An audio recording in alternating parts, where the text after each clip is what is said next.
जय हिंद दोस्तों। आज ओनली आईएएस का टेस्ट सीरीज नंबर 1 लगाएंगे। इस पहला टेस्ट सीरीज है राज्य व्यवस्था का। इसमें ऐतिहासिक पृष्ठभूमि, संविधान की मुख्य विशेषताएं, संविधान में संशोधन, प्रस्तावना और संविधान का निर्माण, इतने टॉपिक कवर किए गए हैं। चलिए शुरू करते हैं। क्वेश्चन, पहला क्वेश्चन है, भारत सरकार के सुशासन अधिनियम के संदर्भ में निम्नलिखित कथनों पर विचार कीजिए। पहला है, बेहतर प्रशासन के लिए अधिनियम द्वारा दोहरी सरकार की प्रणाली समाप्त की गई। ये कथन सही है। विधायी एवं कार्यकारी कार्यों को गवर्नर जनरल काउंसिल से अलग कर दिया गया था। ये कथन गलत है। तीसरा है, भारत के राज्य सचिव की सहायता के लिए एक बोर्ड ऑफ कंट्रोल का गठन किया गया। ये भी कथन गलत है, क्योंकि भारत के राज्य सचिव की सहायता के लिए 15 सदस्यीय भारतीय परिषद की स्थापना की गई थी, न कि बोर्ड ऑफ कंट्रोल की। इसलिए ये कथन गलत हो जाता है। ऊपर दिए गए कथनों में से कौन सा कथन सही है? इसका सही उत्तर हो जाएगा विकल्प बी, यानी केवल 1। नेक्स्ट क्वेश्चन है, किस अधिनियम के तहत वायसराय का कार्यकाल व भारत के किस राज्य सचिव का कार्यकाल समाप्त कर दिया गया? इसमें है, पहला भारत सरकार अधिनियम 1858, दूसरा 1919 का भारत सरकार अधिनियम, तीसरा 1935 का भारत सरकार अधिनियम, और चौथा है भारत सरकार अधिनियम 1947। ये कथन सही है, बाकी ये तीनों गलत हो जाते हैं, क्योंकि भारत में ब्रिटिश शासन समाप्त हो गया और भारत को 15 अगस्त 1947 से एक स्वतंत्र संप्रभु राज्य के रूप में घोषित किया गया, भारत सरकार अधिनियम 1947 के तहत। नेक्स्ट क्वेश्चन आ जाता है, निम्नलिखित युग्मों में विचार कीजिए। पहला लिखा है सदस्य और दूसरी साइड लिखा है भारतीय कैबिनेट में आयोजित पोर्टफोलियो। पहला है सरदार वल्लभ भाई पटेल गृह मंत्री, गृह मंत्रालय। ये कथन सही है। दूसरा, जॉन मथाई वैज्ञानिक अनुसंधान। ये कथन सुमिलन गलत है, क्योंकि जॉन मथाई के पास रेलवे और परिवहन का पोर्टफोलियो था। डॉक्टर राजेंद्र प्रसाद शिक्षा मंत्रालय। ये भी कथन गलत है, क्योंकि शिक्षा मंत्रालय न कि राजेंद्र प्रसाद के पास था, बल्कि मौलाना अबुल कलाम आज़ाद के पास था। ऊपर दिए गए उग्म में से कौन सा सही उग्म है?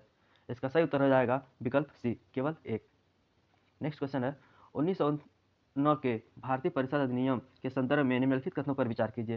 केंद्रीय विधान परिषद और गैर सरकारी बहुमत रखने की अनुमति दी गई। ये कथन गलत है, क्योंकि अगर ये देखा जाए तो इसको 1909 को मार्लियामेंटो सुधार भी कहा जाता है। इसमें केंद्रीय विधान परिषद में आधिकारिक बहुमत बरकरार रखा गया, हालांकि प्रांतीय विधान परिषद में गैर सरकारी बहुमत की अनुमति दी गई थी। नेक्स्ट कथन देखते हैं। नेक्स्ट कथन है, इसने पहली बार भारतीयों को वायसराय और गवर्नर्स के अधिकारी परिषद के साथ जोड़ने का प्रावधान किया। ये कथन सही है, क्योंकि अगर ये देखा जाए तो पृथक निर्वाचन मंडल जो था वो इसने पहली बार भारतीयों को वायसराय और गवर्नर कार्यकारी परिषद के साथ जोड़ने का प्रावधान किया गया था 1909 के अधिनियम के द्वारा।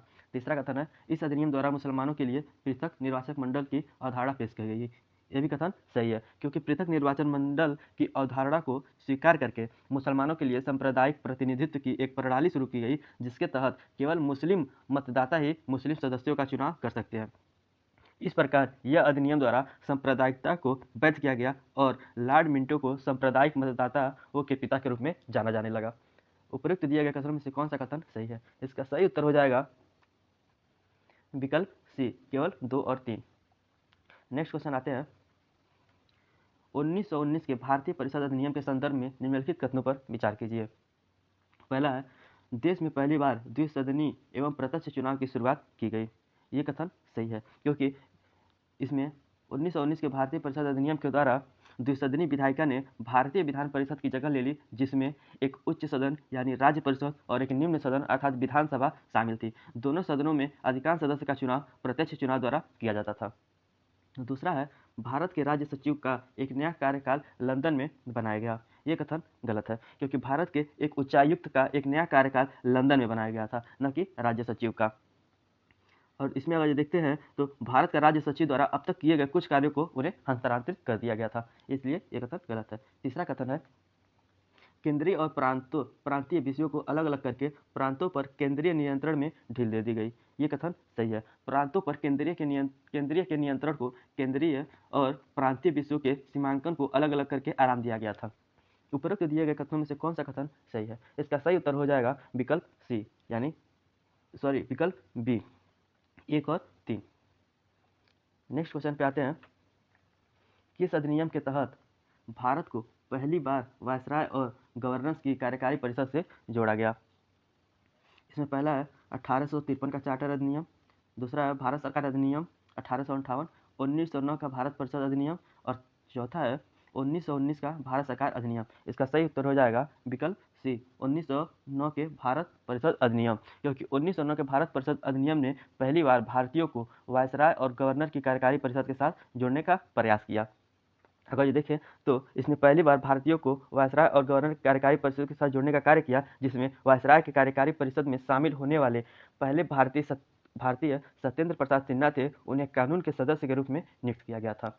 नेक्स्ट क्वेश्चन देखते हैं, निम्नलिखित में से किस अधिनियम ने विधान परिषद को बजट पर चर्चा करने और कार्यपालिका के प्रश्नों को संबोधित करने की शक्ति प्रदान की?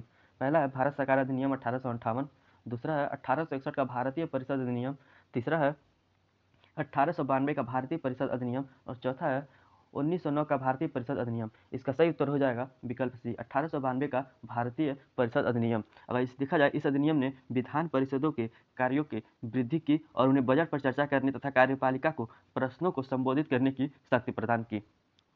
नेक्स्ट क्वेश्चन आते हैं, किस अधिनियम के तहत विश्वविद्यालयों, जमींदारों और प्रेसिडेंटी निगमों के लिए एक अलग प्रतिनिधित्व पेश किया गया था?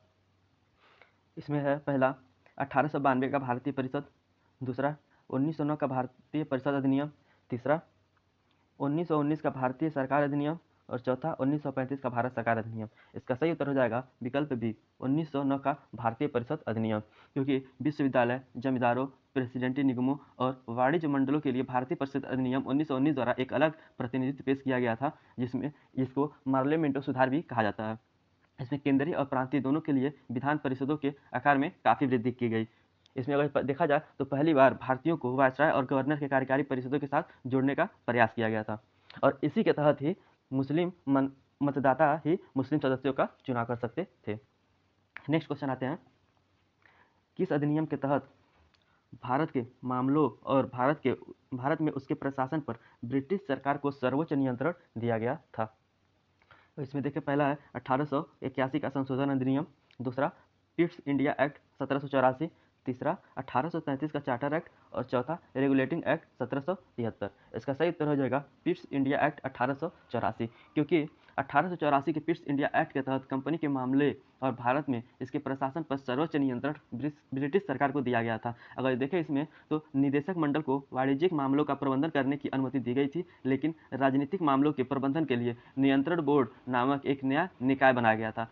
इस प्रकार दोहरी सरकार की एक प्रणाली स्थापित की गई थी। नेक्स्ट क्वेश्चन है, निम्नलिखित युग्मों पर विचार कीजिए, अधिनियम और प्रावधान।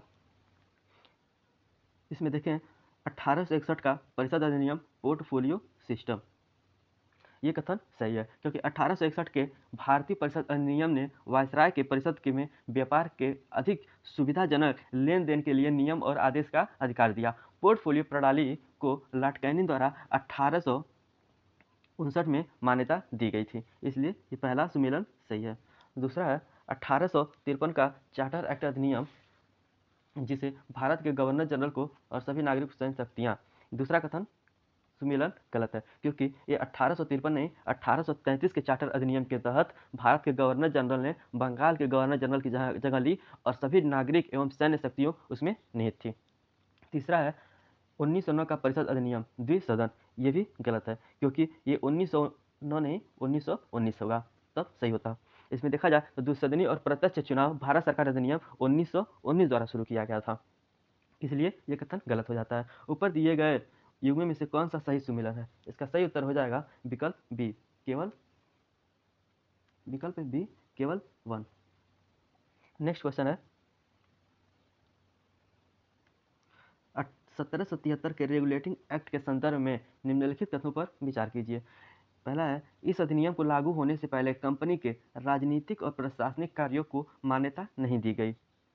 ये कथन सही है जाता है, क्योंकि अगर देखा जाए इसमें तो 1773 का विनियमन अधिनियम महान संवैधानिक महत्व का था, क्योंकि यह भारत में ईस्ट इंडिया कंपनी के मामलों को नियंत्रित और विनियमित करने के लिए ब्रिटिश सरकार द्वारा उठाया गया पहला कदम था। इसने पहली बार कंपनी के राजनीतिक और प्रशासनिक कार्यों को मान्यता दी। इसने भारत में केंद्रीय प्रशासन की नींव रखी, यानी इससे पहले अभी कोई नहीं रखा था, इसलिए ये कथन सही हो जाता है। दूसरा कथन है अधिनियम ने कंपनी के कर्मचारियों को सभी प्रकार के निजी व्यापार में शामिल होने से प्रतिबंधित कर दिया। ये भी कथन सही हो जाता है, क्योंकि इसने कंपनी के कर्मचारियों को किसी भी निजी व्यापार में शामिल होने या मूल निवासियों से उपहार या रिश्वत लेने पर प्रतिबंध कर दिया था। तीसरा कथन है, इस अधिनियम ने बॉम्बे और मद्रास के राज्यपालों को बंगाल के गवर्नर जनरल से अलग कर दिया। ये कथन गलत हो जाता है, क्योंकि इसने बम्बई और मद्रास प्रेसिडेंटी के गवर्नर को बंगाल के गवर्नर जनरल के अधीन कर दिया। पहले के विपरीत इन तीनों प्रेसिडेंटी एक दूसरे से स्वतंत्र थीं। ऊपर दिए गए कथनों में से कौन सा कथन सही है? इसका सही उत्तर हो जाएगा विकल्प ए, यानी केवल 1 और 2। नेक्स्ट क्वेश्चन आते हैं, भारत सरकार अधिनियम 1935 द्वारा निम्नलिखित में से कौन से प्रावधान जोड़े गए थे? इसमें पहला, भारतीय रिजर्व बैंक की स्थापना, ये 1935 द्वारा जोड़ी गई थी। दूसरा, लोक सेवा आयोग की स्थापना, ये नहीं है। केंद्र में वैध शासन को अपनाया गया, ये भी इसी से जोड़ा गया था। और चौथा, प्रांतीय बजटों को केंद्रीय बजट से अलग करना, ये इससे नहीं जोड़ा गया था। अगर देखा जाए तो पहला है भारतीय रिजर्व बैंक की स्थापना, ये इसी से जोड़ा गया। दूसरा, भारत सरकार अधिनियम 1919 में लोक सेवा आयोग की स्थापना का प्रावधान किया गया, न कि 1935 द्वारा। चौथा कथन में इसमें पहली बार बजटों को केंद्रीय बजट से अलग किया गया और प्रांतीय विधानसभाओं से अपने अधीन बजट अधिनियम करने की अधिकृत की गई। इसमें ये 1919 के द्वारा ही किया गया था, इसलिए ये भी कथन गलत है। इसका सही उत्तर हो जाएगा विकल्प सी, केवल 1 और 3। नेक्स्ट क्वेश्चन है, भारत सरकार अधिनियम 1858 के संदर्भ में निम्नलिखित कथनों पर विचार कीजिए। 1858 के भारत सरकार अधिनियम ने नियंत्रण बोर्ड ऑफ निदेशक मंडल को समाप्त करके दोहरी सरकार की व्यवस्था को समाप्त कर दिया। ये कथन सही है, क्योंकि 1858 अधिनियम ने भारत के गवर्नर जनरल के पदनाम को बदलकर भारत के वायसराय कर दिया। वह भारत में ब्रिटिश कानून के प्रत्यक्ष प्रतिनिधि थे। इस प्रकार लॉर्ड कैनिंग भारत के पहले वायसराय बने। इसने बोर्ड ऑफ कंट्रोल और बोर्ड ऑफ डायरेक्टर को खत्म करके दोहरी सरकार की व्यवस्था को समाप्त कर दिया था। दूसरा है, भारत सरकार अधिनियम 1858 ने भारत की एक 15 सदस्यीय परिषद की स्थापना की और परिषद द्वारा दिए गए निर्णय बाध्यकारी किए।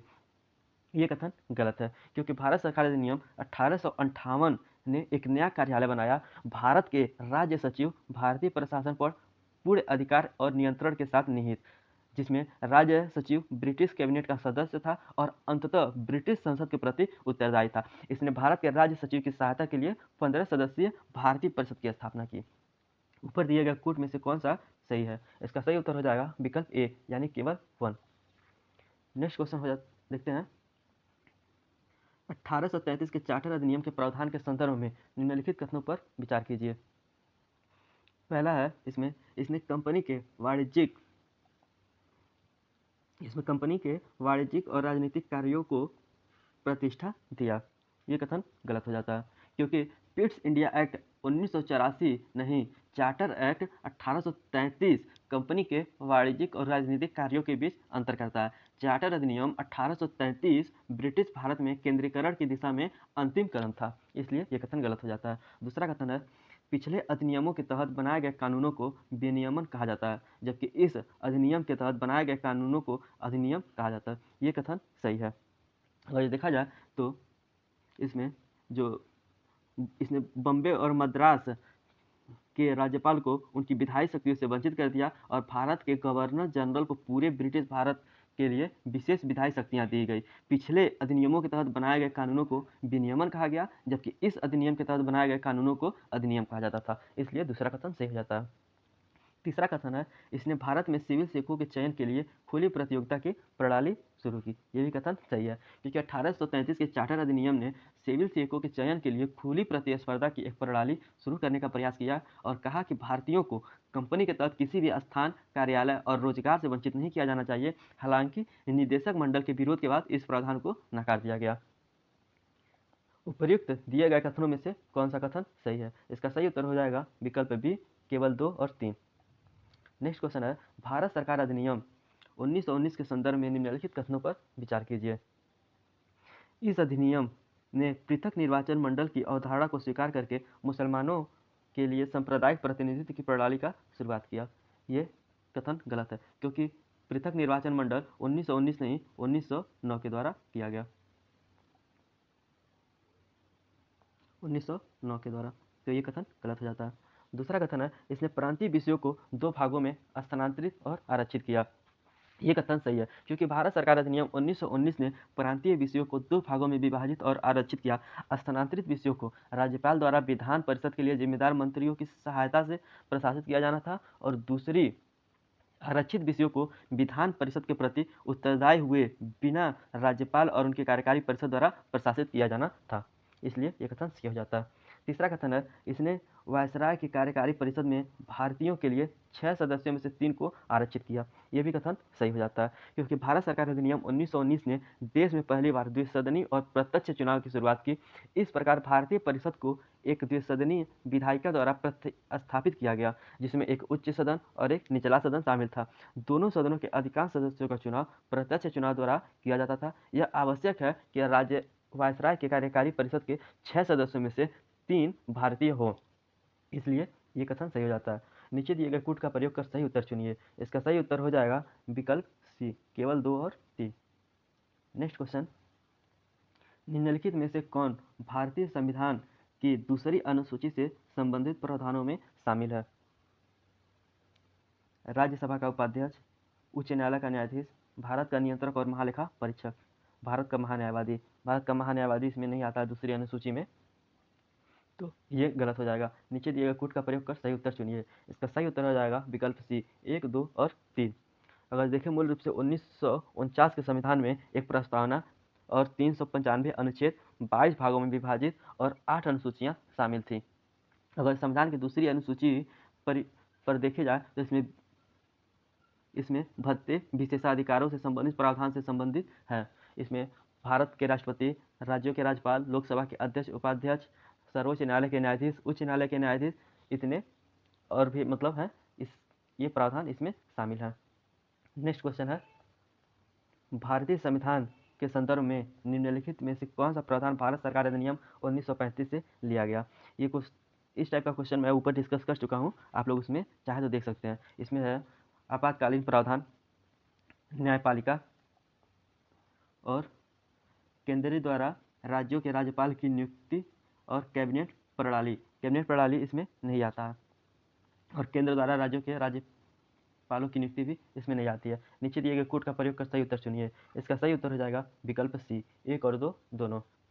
नेक्स्ट क्वेश्चन है, निम्नलिखित में से कौन सी अनुसूची राज्यों और केंद्र शासित प्रदेशों को राज्यसभा की सीटों के आवंटन से संबंधित है? पहले तीसरी अनुसूची, चौथी अनुसूची, पांचवी अनुसूची और छठवीं अनुसूची। इसका सही उत्तर हो जाएगा विकल्प बी, चौथी अनुसूची, क्योंकि चौथी अनुसूची में ही केंद्र शासित प्रदेश को राज्यसभा की सीटों में आवंटित से संबंधित है। नेक्स्ट क्वेश्चन है, निम्नलिखित में से किसका उद्देश्य भारत में राजनीतिक लोकतंत्र की स्थापना करना है? मौलिक कर्तव्य, मौलिक अधिकार और राजनिदेशक तत्व सिद्धांत, ये भी गलत। मौलिक अधिकार, ये सही है। मौलिक अधिकार और मौलिक कर्तव्य, ये भी गलत है। केवल इसमें सही उत्तर हो जाएगा ऑप्शन सी, मौलिक अधिकार, क्योंकि व्यक्तियों की समानता, व्यक्ति की गरिमा, व्यापक सार्वजनिक हित और राष्ट्र की एकता को बनाए रखने का कार्य मौलिक अधिकार ही करता है। नेक्स्ट क्वेश्चन है, भारतीय राजनीति के संदर्भ में निम्नलिखित कथनों पर विचार कीजिए। भारत को संसदीय प्रणाली काफ़ी हद तक ब्रिटिश संसदीय प्रणाली पर आधारित है। ये कथन सही है, क्योंकि भारत के संविधान ने सरकार के ब्रिटिश संसदीय प्रणाली को ही चुना। दूसरा कथन है, भारत की संसदीय प्रणाली संसद की संप्रभुता के सिद्धांत पर आधारित है। दूसरा कथन गलत है, क्योंकि भारतीय संसदीय प्रणाली कभी भी प्रणाली की प्रतिकृति नहीं बनी। ब्रिटिश प्रणाली संसद की संप्रभुता के सिद्धांत पर आधारित है, जबकि भारतीय संसद में भारत में सर्वोच्च नहीं है, और लिखित संविधान संघीय प्रणाली न्यायिक समीक्षा और मौलिक अधिकारों के कारण समिति और प्रतिबंधित अधिकारों का आनंद लेती है। तीसरा कथन है, भारत में राज्य का मुखिया चुना जाता है, जबकि ब्रिटेन में राज्य का मुखिया राजतंत्रीय होता है। ये कथन सही है, क्योंकि भारत में ब्रिटिश राजतंत्रिक व्यवस्था के स्थान पर एक गणतांत्रिक राज्य व्यवस्था है। ऊपर दिए गए कथनों में से कौन सा कथन सही है? इसका सही उत्तर हो जाएगा विकल्प ए, केवल 1 और 3।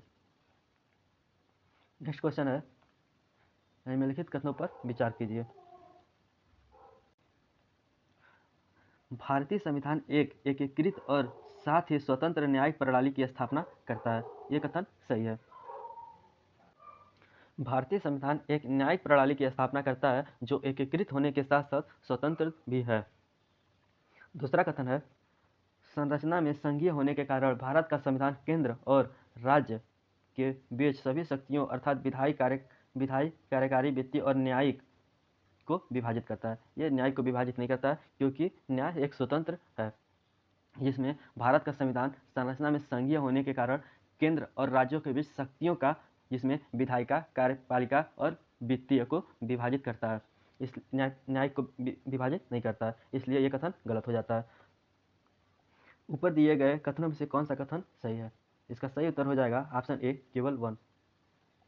नेक्स्ट क्वेश्चन है, निम्नलिखित जोड़ों पर विचार कीजिए। देश और उधार सुविधाएं। पहला है ऑस्ट्रेलिया समवर्ती सूची। ये सही है क्योंकि ऑस्ट्रेलिया संविधान से अगर जो देखा जाए तो उधार में समवर्ती सूची, व्यापार की स्वतंत्रता, वाणिज्य और अंतर पाठ्यक्रम, संसद के दोनों सदनों की संयुक्त बैठक इत्यादि लिए गए हैं। कनाडा का संविधान व्यापार की स्वतंत्रता, ये गलत है क्योंकि व्यापार की स्वतंत्रता ऑस्ट्रेलिया संविधान से ली गई है। तीसरा है ब्रिटिश संविधान विशेषाधिकार रीट। ये कथन सही है क्योंकि इसमें संविधान का राजनीतिक हिस्सा यानी कैबिनेट सरकार के सिद्धांत का कार्यपालिका और विधायिका के बीच के संबंध बड़े पैमाने पर ब्रिटिश संविधान से ही लिए गए हैं। ऊपर दिए गए युग्म में से कौन से सही सुमेलित हैं? इसका सही उत्तर हो जाएगा विकल्प सी, केवल 1 और 3। नेक्स्ट क्वेश्चन है, निम्नलिखित में से कौन सरकारी व्यय की वैधता और औचित्य पर टिप्पणी करता है? भारत का राष्ट्रपति नहीं करता है, भारत का महान्यायवादी ये भी नहीं करता है, भारत के नियंत्रक और महालेखा परीक्षक ये करते हैं, और वित्त आयोग ये भी नहीं करते हैं। क्योंकि अगर जब भारत के नियंत्रक और महालेखा परीक्षक को देखा जाए तो ये अनुच्छेद 148 के तहत भारत का संविधान भारत के नियंत्रक और महालेखा परीक्षक की एक स्वतंत्र कार्यालय का प्रावधान करता है। यह भारतीय लेखा परीक्षक और लेखा विभाग का प्रमुख होता है। इसका सही उत्तर हो जाएगा ऑप्शन सी। नेक्स्ट क्वेश्चन पे आते हैं, निम्नलिखित में से किस भारतीय संविधान का संरक्षक कहा जाता है? भारत का राष्ट्रपति जी नहीं, भारत की संसद नहीं, भारत की सर्वोच्च न्यायालय ये सही है, और ए और सी दोनों ये भी कथन गलत है। इसका सही उत्तर हो जाएगा विकल्प सी, भारत का सर्वोच्च न्यायालय। नेक्स्ट क्वेश्चन है, न्यायालय ने फैसला सुनाया कि अनुच्छेद 368 के तहत संसद के संविधान शक्ति इसे संविधान की मूल संरचना में बदलने में सक्षम नहीं बनाती है। तो चलिए इसमें देखते हैं कथन क्या लिखा हुआ है। Minerva Mills case, Kesavananda Bharati case, S R. Bommai मामला, और चौथा इंदिरा साहनी केस। इसमें सही उत्तर हो जाएगा विकल्प बी, केशवानंद भारतीय केस। अगर देखा जाए केशवानंद भारतीय केस 1973 में सर्वोच्च न्यायालय ने फैसला सुनाया कि अनुच्छेद 368 के तहत संसद उन प्रावधानों में संशोधन या परिवर्तन नहीं कर सकता जो संविधान के मूल संरचना का निर्माण करते हैं। तो इसका सही उत्तर हो जाएगा विकल्प बी। नेक्स्ट क्वेश्चन है, निम्नलिखित में से कौन 1946 में गठित अंतरिम सरकार के सदस्य थे? सरदार पटेल, डॉक्टर राजेंद्र प्रसाद, लियाकत अली खान, जवाहरलाल नेहरू ये चारों थे। नीचे दिए गए कूट का प्रयोग कर सही उत्तर चुनिए। इसका सही उत्तर हो जाएगा विकल्प सी, 1, 2, 3 और 4। अगर ये देखा जाए लियाकत अली वित्त मंत्री, ठीक, और फिर राजेंद्र प्रसाद ये थे आपके कृषि और खाद्य मंत्री, जवाहरलाल नेहरू ये विदेश मंत्रालय और राष्ट्रमंडल प्रबंधन के प्रभारी थे, और सरदार पटेल ये गृह मंत्रालय थे, गृह मंत्रालय में थे। नेक्स्ट क्वेश्चन हो जाता है, निम्नलिखित कथनों पर विचार कीजिए। पहला कथन है, संविधान सभा एक संप्रभु निकाय थी क्योंकि इसे भारत के लोगों द्वारा बनाया गया था। ये कथन गलत हो जाता है क्योंकि यह संप्रभु निकाय नहीं थी। आलोचकों का कहना था कि संविधान सभा एक संप्रभु निकाय नहीं थी क्योंकि यह ब्रिटिश सरकार के प्रस्ताव द्वारा बनाई गई थी। इसके अलावा उन्होंने कहा कि विधानसभा ने ब्रिटिश सरकार के अनुमति से अपने सत्र आयोजित किए, अतः कथन ए गलत है। दूसरा कथन है, संविधान सभा में कांग्रेस का प्रभुत्व था। ये कथन सही है क्योंकि इसमें भी आलोचकों का ये आरोप है कि संविधान सभा में कांग्रेस पार्टी का सर्वोच्च था। ब्रिटिश संवैधानिक विशेषज्ञ ग्रीनविले ऑस्टिन ने टिप्पणी की कि संविधान सभा अनिवार्य रूप से एक पक्षीय देश में एक पक्षीय निकाय थी। विधानसभा कांग्रेस थी और कांग्रेस भारत थी, इसलिए ये कथन सही हो जाता है। और तीसरा है, ग्रीनविल ऑस्टिन ने संविधान सभा को हिंदुओं का निकाय कहा। ये भी कथन सही है, क्योंकि इसमें संविधान सभा एक हिंदू बाहुल्य निकाय था, जो आलोचकों का कहना है, जिसमें लॉर्ड विस्काउंट साइमन ने इसे हिंदुओं का शरीर कहा। इसी तरह विंस्टन चर्चिल ने टिप्पणी की कि संविधान सभा भारत में केवल एक संप्रभु समुदाय का प्रतिनिधित्व करता है। ऊपर दिए गए कथनों में से कौन सा कथन सही है? इसका सही उत्तर हो जाएगा विकल्प बी, 2 और 3। नेक्स्ट क्वेश्चन देखते हैं। उद्देश्य संकल्प के संदर्भ में निम्नलिखित में से कौन सा कथन सही है? पहला कथन है, इसने विश्व को बढ़ावा देने के लिए योगदान प्रदान किए। दूसरा कथन है, इसने समाजवादी धर्मनिरपेक्ष स्वतंत्र संप्रभु भारत गणराज्य की स्थापना का प्रावधान किया। तीसरा कथन है, इसने भारत के लोगों को वाक्य अभिव्यक्ति और जुड़ाव की स्वतंत्रता प्रदान की। और चौथा कथन यहाँ पे है कि भारत के क्षेत्र में ब्रिटिश भारतीय राज्य और क्षेत्र शामिल होंगे जो भारत से बाहर हैं लेकिन भारत में शामिल होने के इच्छुक हैं। इसका सही उत्तर हो जाएगा विकल्प सी, 1, 3 और 4। क्योंकि अगर इसमें देखा जाए तो कथन एक सही है।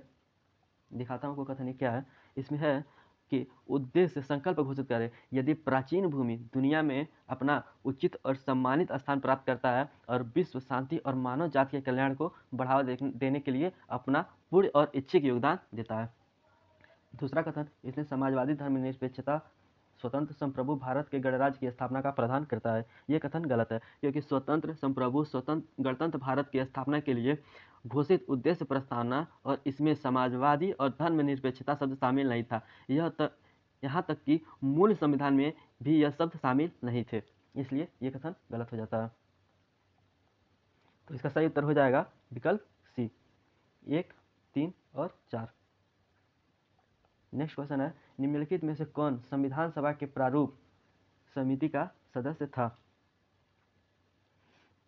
एन गोपालास्वामी ये भी थे, बी.आर. अम्बेडकर ये भी थे, मोहम्मद सादुल्लाह ये भी थे, बी.एल. मित्तल ये भी थे। नीचे दिए गए कोड का प्रयोग कर सही उत्तर चुनिए। इसका सही उत्तर हो जाएगा विकल्प डी, 1, 2, 3 और 4। नेक्स्ट क्वेश्चन है, निम्नलिखित में से कौन से निदेशक सिद्धांत 42वें संविधान संशोधन द्वारा जोड़े गए? बच्चों के स्वास्थ्य विकास के लिए अवसरों को सुरक्षित करना, ये कथन सही है, क्योंकि ये 42वें संविधान संशोधन द्वारा जोड़ा गया। राज्य आय स्थित सुविधाओं और अवसरों में असमानता को कम करने के लिए ये 44वें संविधान संशोधन में जोड़ा गया, इसलिए ये गलत है।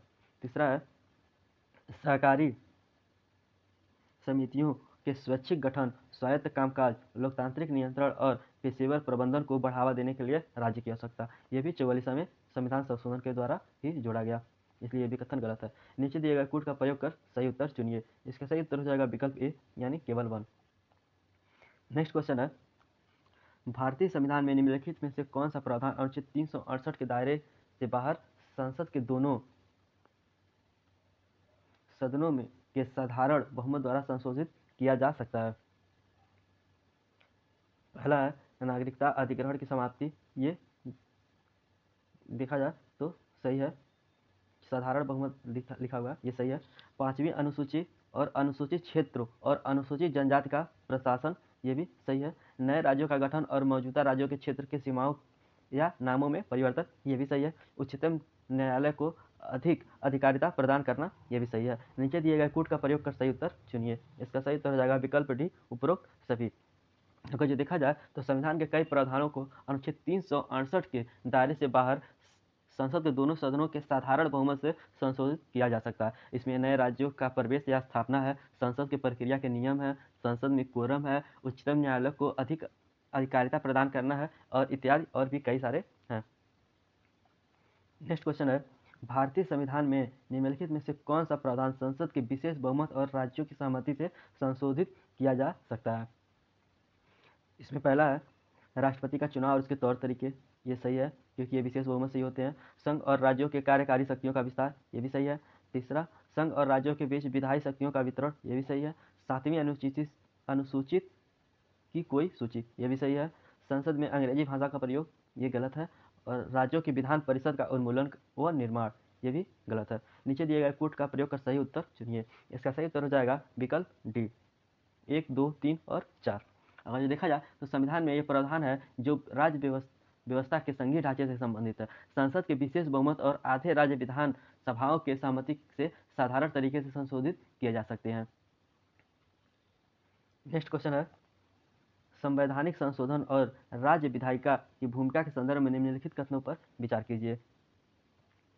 राज्य विधानमंडल मौलिक अधिकारों के संदर्भ में संशोधित के लिए एक विधेयक का प्रस्ताव शुरू कर सकता है। ये कथन गलत है, क्योंकि संविधान में संशोधन शुरू करने की शक्ति सिर्फ संसद के पास है, न कि राज्य विधानमंडल के पास। दूसरा कथन है, केवल कुछ मामलों में जब राज्य विधानसभाओं की सहमति की आवश्यकता हो तो उनमें से केवल आधे की सहमति ही संविधान संशोधन विधेयक को पारित कर सकता है। दूसरा कथन सही है, क्योंकि संविधान के अधिकांश भाग में अकेले संसद द्वारा या विशेष बहुमत से या साधारण बहुमत से संशोधन किया जा सकता है। केवल कुछ मामलों में राज्य विधानमंडलों की सहमति की आवश्यकता होती है, और वह उनमें से केवल आधे, जबकि संयुक्त राज्य अमेरिका में यह राज्यों का 1/3 है। तीसरा कथन है, संविधान 6 महीने के समय सीमा निर्धारण करता है जिसके भीतर राज्य विधायिका और उसमें प्रस्तुत किए गए संशोधन की पुष्टि या अस्वीकार करना चाहिए, साथ ही इस मुद्दे पर चुप्पी साधे हुए है। ये कथन गलत है, क्योंकि अगर ये देखा जाए तो संविधान उस समय सीमा को निर्धारित नहीं करता है जिसके भीतर राज्य विधानमंडल और उनके प्रस्तुत किए गए संविधान संशोधन की पुष्टि या अस्वीकार करना चाहिए। साथ ही इस मुद्दे पर भी चुप्पी साधे रखी है कि क्या राज्य उसके साथ अपनी मंजूरी वापस करे या नहीं। उपरोक्त दिए गए कथनों में से कौन सा कथन गलत है? यहाँ पे कौन सा कथन गलत है? तो गलत था केवल 1 और 3। इसका सही उत्तर हो जाएगा विकल्प डी। नेक्स्ट क्वेश्चन है, 1976 के 42वें संविधान संशोधन अधिनियम के संदर्भ में निम्नलिखित कथनों पर विचार कीजिए। इसने प्रस्तावना में 3 शब्द जोड़े, अर्थात समाजवादी, धर्मनिरपेक्षता और एकता। ये अखंडता जोड़ा गया, एकता नहीं, इसलिए ये कथन गलत है। दूसरा है, इसमें समान न्याय को बढ़ावा देने और गरीबों को मुफ्त कानूनी सहायता प्रदान करने के लिए निदेशक सिद्धांतों को जोड़ा। ये कथन सही है। इसने राष्ट्रपति को मंत्रिमंडल की सलाह के लिए बाध्य कर दिया। ये भी सही है। इसने स्वर्ण सिक्ख समिति की सिफारिश पे नागरिकों के लिए 10 मौलिक कर्तव्यों को जोड़ा। ये भी कथन सही है। ऊपर दिए गए कथनों में से कौन सा कथन गलत है? इसका सही उत्तर हो जाएगा विकल्प ए, केवल 1। नेक्स्ट क्वेश्चन है, 2002 के संवैधानिक 46वें संशोधन अधिनियम के संदर्भ में निम्नलिखित कथनों पर विचार कीजिए। एक नया अनुच्छेद 21A डाला गया जिसने 6 से 14 वर्ष की आयु के बच्चों के लिए शिक्षा का अधिकार को एक मौलिक अधिकार बना दिया गया। कथन ये सही है, क्योंकि संविधान के 46वें संशोधन अधिनियम 2002 ने संविधान के भाग 2 में शिक्षा के अधिकार को मौलिक अधिकार के रूप में प्रतिस्थापित किया और यह एक नया अनुच्छेद 21A को लेकर आया। दूसरा है, इसने 6 से कम उम्र के सभी बच्चों के लिए शिक्षा की राजनीति के लिए एक निदेशक सिद्धांत बना दिया। दूसरा कथन भी सही है। डीपीएसपी बदल दिया गया और अनुच्छेद 45 में, जिसमें मूल रूप से कहा गया था राज्य इस संविधान के प्रारंभ से 10 वर्ष की अवधि के भीतर 14 वर्ष की आयु पूरी होने तक सभी बच्चों के लिए मुफ्त और अनिवार्य शिक्षा प्रदान करेगा। तीसरा कथन है, मौलिक कर्तव्यों में कोई परिवर्तन नहीं हुआ। यह कथन गलत है, क्योंकि मौलिक कर्तव्यों में परिवर्तन हुआ था। अनुच्छेद 51A में भी संशोधन किया गया था, जो कहता है माता पिता या अभिभावक कौन है जो अपने बच्चों को शिक्षा के अवसर प्रदान करता है, या जैसा भी मामला हो 6 से 14 वर्ष की आयु के बीच का एक वार्ड हो। इसमें चौथा कथन, शिक्षा का अधिकार अधिनियम 2019 के शरीर मानदंड को कानून बनाता है। यह कथन सही है, क्योंकि शिक्षा का अधिकार अधिनियम 1909 शारीरिक मानदंड को गैर कानूनी बताता है, जिसमें यह भी कहा गया है कि किसी भी बच्चे को कोई परीक्षा नहीं दी जा सकती, यहाँ तक कि 5वीं और 6ठी कक्षा की बोर्ड परीक्षा भी नहीं दी जा सकती। ऊपर दिए गए कथनों में से कौन सा सही है? इसका सही उत्तर हो जाएगा विकल्प सी, केवल 1, 2 और 4। नेक्स्ट क्वेश्चन है, निम्नलिखित में से किस संविधान संशोधन अधिनियम के तहत भारत के संविधान की 8वीं अनुसूची के तहत 4 नई भाषाएं जैसे बोडो, संथाली, मैथिली और डोंगी की भाषाओं को सूची में जोड़ा गया, जिससे उनकी संख्या बढ़कर 22 हो गई? इसका सही उत्तर हो जाएगा ये 92वां संविधान संशोधन अधिनियम के तहत ही किया गया था। क्योंकि अगर देखें तो 92वें संविधान संशोधन अधिनियम में 2003 में संविधान में 8वीं अनुसूची में बोडो, संथाली, मैथिली और गोडी भाषाओं को जोड़ा। मूल रूप से 8वीं अनुसूची में 14 भाषाएं थीं। 21वें संविधान संशोधन अधिनियम में सिंधी भाषा को भी जोड़ा गया और 71वें संविधान संशोधन अधिनियम में कोंकणी, मणिपुरी और नेपाली भाषाओं को जोड़ा गया। नीचे दिए गए कूट का प्रयोग कर सही उत्तर चुनिए। इसका सही उत्तर हो जाएगा विकल्प ए यानी केवल 1। नेक्स्ट क्वेश्चन है 101वें संविधान संशोधन अधिनियम 2020 के संदर्भ में निम्नलिखित कथनों पर विचार कीजिए। 101वें संविधान संशोधन अधिनियम ने लोकसभा और राज्य विधानमंडलों में एंग्लो इंडियन के आरक्षण को समाप्त करने के लिए अनुच्छेद 334 में संशोधन किया। ये कथन सही है। 104वें संविधान संशोधन अधिनियम में अनुसूचित जाति और अनुसूचित जनजाति के लिए सीटों के आरक्षण को 10 वर्षों के लिए बढ़ा दिया गया। ये भी सही है। तीसरा है 104वें संविधान संशोधन अधिनियम को आधे से अधिक राज्यों के विधानमंडल द्वारा संकल्पों द्वारा अनुमोदित किया गया था। ये भी कथन सही है। और चौथा है 101वें संविधान संशोधन ने राष्ट्रीय पिछड़ा वर्ग आयोग NCBC को संवैधानिक दर्जा प्रदान किया। ये कथन गलत है। ऊपर दिए गए कथनों में से कौन सा कथन गलत है? तो इसका सही उत्तर हो जाएगा केवल 4 यानी विकल्प बी। नेक्स्ट क्वेश्चन देखते हैं। निम्नलिखित कथनों पर विचार कीजिए। भारत के संविधान के में 44वें संशोधन ने प्रधानमंत्री के चुनाव को न्यायिक समीक्षा के घेरे में रखने वाला अनुच्छेद पेश किया। ये कथन गलत है क्योंकि 1976 के 42वें न कि 44वें संविधान संशोधन अधिनियम ने राष्ट्रपति, उपराष्ट्रपति और प्रधानमंत्री के चुनाव को न्यायिक समीक्षा में परे रखा। हालांकि इस प्रावधान को 1978 के 44वें संविधान संशोधन अधिनियम द्वारा निरस्त कर दिया गया था। दूसरा कथन है भारत के सर्वोच्च न्यायालय ने न्यायपालिका के स्वतंत्रता के उल्लंघन के रूप में भारत के संविधान में 99वें संविधान संशोधन को रद्द कर दिया। ये कथन सही है। तीसरा है भारत के संविधान में 44वें संविधान संशोधन ने राष्ट्रपति को कैबिनेट की सलाह से बाध्य कर दिया। ये भी कथन गलत है क्योंकि 42वें संविधान संशोधन अधिनियम के द्वारा, ये 24वें नहीं। ऊपर दिए गए कथनों में से कौन सा कथन सही है? इसका सही उत्तर हो जाएगा विकल्प बी केवल 2। नेक्स्ट क्वेश्चन है निम्नलिखित संशोधन अधिनियम पर उनके प्रावधान के साथ विचार कीजिए। इसमें देखते हैं 71वां संविधान संशोधन कोंकणी, मणिपुरी, नेपाली भाषा जोड़ी गई। ये सही है। दूसरा 101वां संविधान संशोधन अधिनियम राष्ट्रीय पिछड़ा वर्ग आयोग को संवैधानिक दर्जा प्रदान किया गया। ये गलत है। तीसरा 52वां संविधान संशोधन अधिनियम 10वीं अनुसूची जोड़ी गई। ये सही है। 101वां संविधान संशोधन अधिनियम वस्तु और सेवा कर जोड़ा गया यानी GST। ये भी सही है। ऊपर दिए गए युग्म में से कौन सा युग्म सही है? इसका सही उत्तर हो जाएगा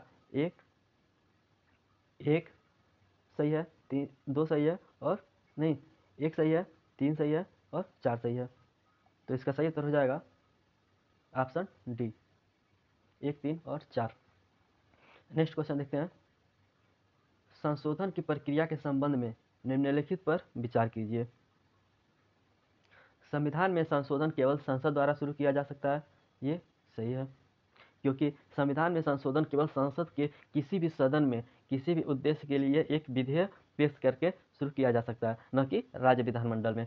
दूसरा कथन है दोनों सदनों के बीच असहमति की स्थिति में संशोधन विधेयक को पारित करने के लिए संयुक्त बैठक आयोजित करने का प्रावधान है। ऐसा कोई प्रावधान नहीं है, इसलिए ये कथन गलत हो जाता है। और तीसरा कथन है राष्ट्रपति संसद द्वारा पारित संशोधन विधेयक को अस्वीकार नहीं कर सकता। ये कथन सही है क्योंकि अगर देखिए राष्ट्रपति को विधेयक पर अपनी सहमति देनी होती है, वह न तो विधेयक पर अपनी सहमति रोक सकता है और न ही संसद के पुनर्विचार के लिए विधेयक को वापस कर सकता है। राष्ट्रपति की सहमति के बाद बिल एक अधिनियम बन जाता है और संविधान अधिनियम की शर्तों के अनुसार संशोधित होता है।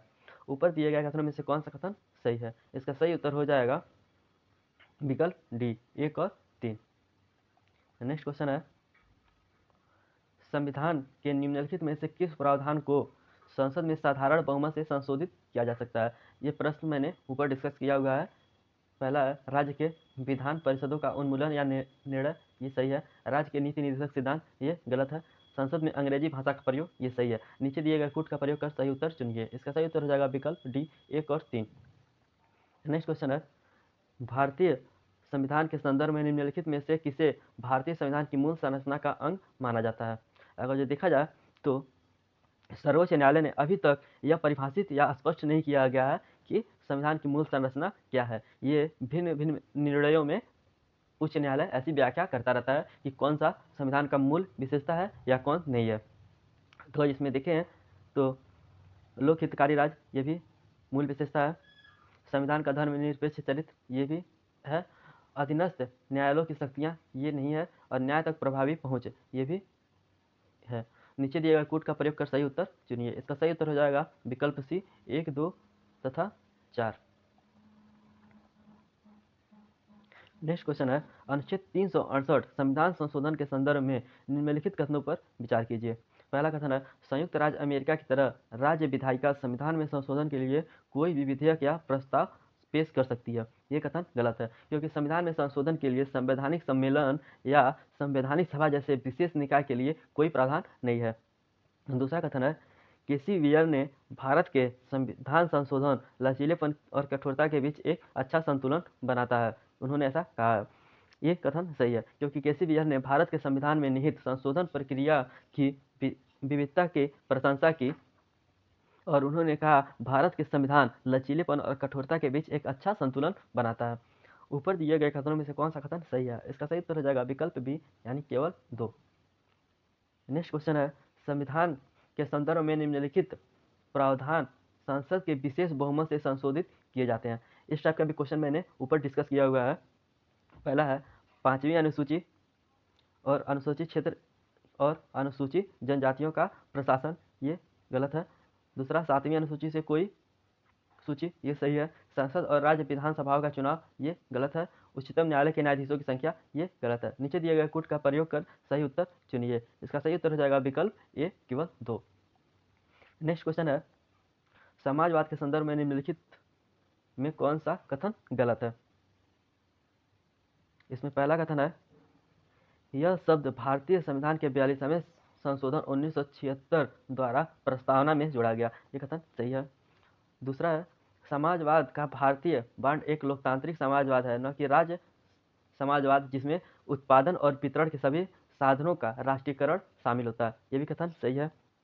सी है, भारतीय समाजवाद मार्क्सवाद और गांधीवाद का मिश्रण है जिसका झुकाव गांधीवादी समाजवाद की ओर है, ये भी कथन सही है। नेक्स्ट कथन है, उदारीकरण, निजीकरण और वैश्वीकरण की नई आर्थिक नीति ने समाजवादी राज्य को प्राप्त करने में मदद की, ये कथन गलत है। क्योंकि अगर जो देखा जाए तो इसमें उदारीकरण, निजीकरण और वैश्वीकरण की नई आर्थिक नीति जो 1991 में आई ने भारत राज्य की समाजवादी साख को कमजोर कर दिया, न कि मजबूत किया। इसलिए ये कथन गलत हो जाता है। इसका और नीचे दिया हुआ है कि कौन सा कथन गलत है। इसमें गलत कथन को देखना है। इसका सही उत्तर हो जाएगा विकल्प डी। नेक्स्ट क्वेश्चन है, धर्मनिरपेक्षता के संबंध में निम्नलिखित कथनों पर विचार कीजिए। संविधान के 42वें संशोधन द्वारा प्रस्तावना में धर्मनिरपेक्षता शब्द को जोड़ा गया, ये कथन सही है। भारतीय संविधान में धर्मनिरपेक्षता की नकारात्मक अवधारणा का प्रतीक है, ये कथन गलत है। क्योंकि भारतीय संविधान धर्मनिरपेक्षता की सकारात्मक अवधारणा का प्रतीक है, अर्थात हमारे देश में सभी धर्मों को राज्य से समान दर्जा या समर्थन प्राप्त होता है। तीसरा है, अमेरिकी धर्मनिरपेक्षता में धर्म और राज्य के बीच सख्त अलगाव के विपरीत भारतीय धर्मनिरपेक्षता में राज्य धार्मिक मामलों में हस्तक्षेप नहीं कर सकता, ये भी कथन गलत है। धर्मनिरपेक्षता का सकारात्मक अवधारणा को में के 2 निहितार्थ होते हैं, जिसके पहला है, प्रत्येक व्यक्ति किसी भी धर्म में विश्वास करने और उसका पालन करने के लिए स्वतंत्र है। दूसरा है, राज्य किसी व्यक्ति या समूह के साथ धर्म के आधार पर भेदभाव नहीं करेगा। जैसे अमेरिकी धर्मनिरपेक्षता में धर्म और राज्य के बीच सख्त अलगाव के विपरीत भारतीय धर्मनिरपेक्षता में राज्य धार्मिक मामलों में हस्तक्षेप कर सकता है। ऊपर दिए गए कथनों में से कौन सा कथन सही है? इसका सही उत्तर हो जाएगा विकल्प ए, यानी केवल 1। नेक्स्ट क्वेश्चन है, भारतीय धर्मनिरपेक्षता के संदर्भ में निम्नलिखित में से कौन सा कथन गलत है? यह सुनिश्चित करता है कि एक धार्मिक समुदाय दूसरे पर हावी न हो। ये सही है।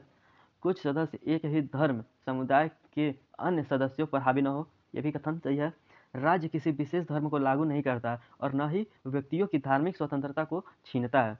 यह भी कथन सही है। धर्म और राज्य के बीच लचीले अलगाव के कारण राज्य सभी धार्मिक मामलों में हस्तक्षेप करता है। ये कथन गलत है। इसका सही उत्तर हो जाएगा विकल्प डी। नेक्स्ट क्वेश्चन है, निम्नलिखित में से कौन सा कथन लोकतांत्रिक राज्य व्यवस्था के संबंध में गलत है? इसका तात्पर्य यह है कि भारत के संविधान में संविधान की एक स्थापित रूप है जो चुनाव में व्यक्त लोगों की इच्छा से अपना अधिकार प्राप्त करता है। ये कथन सही है। लोगों द्वारा चुने गए प्रतिनिधि सर्वोच्च शिक्षा का प्रयोग करते हैं और इस प्रकार सरकार चलाते हैं और कानून बनाते हैं। यह भी कथन सही है। नेक्स्ट कथन है, प्रतिनिधि संसदीय लोकतंत्र जिसके अंतर्गत कार्यपालिका अपनी सभी नीतियों और कार्यों के लिए विधायिका के प्रति उत्तरदायी है। यह भी कथन सही है। लोकतांत्रिक शब्द का प्रयोग प्रस्तावना में सामाजिक और आर्थिक लोकतंत्र के बजाय केवल राजनीतिक लोकतंत्र पर लागू होता है। ये कथन गलत है, क्योंकि लोकतांत्रिक शब्द का प्रयोग प्रस्तावना में व्यापक अर्थों में न केवल राजनीतिक लोकतंत्र बल्कि सामाजिक और आर्थिक लोकतंत्र को भी शामिल करता है। इसलिए ये कथन गलत है। इसका सही उत्तर हो जाएगा विकल्प डी। नेक्स्ट क्वेश्चन है, भारतीय राजनीति के संदर्भ में निम्नलिखित में से कौन सा कथन सही है? लोकतंत्र एक ट्रिनिटी स्वतंत्र, समानता और बंधुता के सिद्धांतों को अलग अलग मदों के रूप में जाना जाता है। ये कथन गलत है। लोकतंत्र का अर्थ जीवन का एक तरीका है जो स्वतंत्र, समानता और बंधुता को मान्यता देता है। स्वतंत्रता, समानता और बंधुता के सिद्धांतों को ट्रिनिटी से अलग अलग मदों के रूप में नहीं माना जाना चाहिए। वे इस अर्थ में ट्रिनिटी का एक संघ बनाते हैं और एक दूसरे से अलग कर देना लोकतंत्र के मूल उद्देश्य को खत्म कर देता है। दूसरा कथन है, समानता के बिना स्वतंत्र बहुतों पर कुछ लोगों की सर्वोच्चता उत्पन्न करेगी। स्वतंत्रता के बिना समानता व्यक्तिगत पहले को खत्म कर देगी। ये कथन सही है, क्योंकि स्वतंत्रता और समानता से अलग नहीं किया जा सकता। स्वतंत्रता को समानता से अलग नहीं किया जा सकता, समानता को स्वतंत्रता से अलग नहीं किया जा सकता, न ही स्वतंत्रता और समानता को बंधुत्व से अलग किया जा सकता है। समानता के बिना स्वतंत्रता अनेकों पर कुछ लोगों की सर्वोच्चता उत्पन्न करेगी। स्वतंत्रता के बिना समानता व्यक्तिगत पहल को खत्म कर देता है। नीचे दिए गए कोड का प्रयोग कर सही उत्तर चुनिए। इसका सही उत्तर हो जाएगा विकल्प बी, केवल 2। नेक्स्ट क्वेश्चन है, निम्नलिखित में से कौन भारतीय राज्य व्यवस्था के लोकतांत्रिक चरित्र की अभिव्यक्ति है? पहला है यूनिवर्सल एडल्ट फ्रेंचाइजी, यानी सार्वभौम वयस्क मताधिकार। ये कथन सही है। विधि नियम, ये भी सही है। तीसरा है एकीकृत न्यायपालिका, ये गलत है। चौथा है भेदभाव का अभाव, ये भी सही है। नीचे दिए गए कोड का प्रयोग कर सही उत्तर चुनिए 1, 2 और 4। इसका सही उत्तर हो जाएगा विकल्प बी, 1, 2 और 4। अब नेक्स्ट का 50 क्वेश्चन देखेंगे अगले वीडियो में। धन्यवाद।